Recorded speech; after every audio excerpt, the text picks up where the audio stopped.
സഖാവ് കണ്ണനെയും അതുപോലെ ആ മണ്ഡലത്തെയും അവമാനിക്കുന്ന തരത്തിലുള്ള പ്രസ്താവനകൾ ഇപ്പോഴും സ്ഥിരമായി മുന്നോട്ടേക്ക് വെച്ചുകൊണ്ടുള്ള പ്രചാരണ പ്രവർത്തനങ്ങൾ നടത്തി വരികയാണ് അവര്.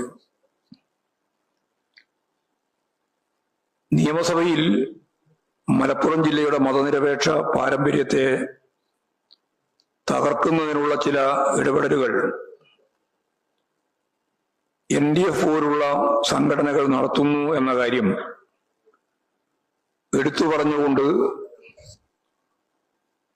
വണ്ടൂർ MLA ആയിരുന്ന സഖാവ് കണ്ണൻ മുമ്പ്, ഇപ്പോൾ നിയമസഭയിലില്ല, മുമ്പ്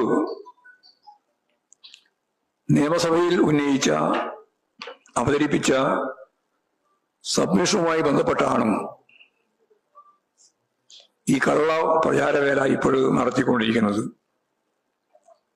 മതപരമായ വിഭജനം നടത്തി മതനിരപേക്ഷ പാരമ്പര്യം തകർക്കുന്നത് എന്നത് വസ്തുതാപരമായിട്ട് ചൂണ്ടിക്കാണിക്കാൻ ഞാൻ ആഗ്രഹിക്കുകയാണ്. പോലീസിനെതിരായും മതസ്പർദ്ധ ഉണ്ടാക്കുന്ന തരത്തിലുള്ള ഇടപെടലുകൾ ഇവരുടെ ഭാഗത്തു നിന്നും ഉണ്ടായിട്ടുണ്ട്. ഇത്തരം പ്രവർത്തനങ്ങൾ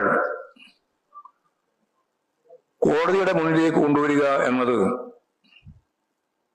വളരെ പ്രധാനപ്പെട്ട ഒരു ആവശ്യമായി തീരുകയാണ്.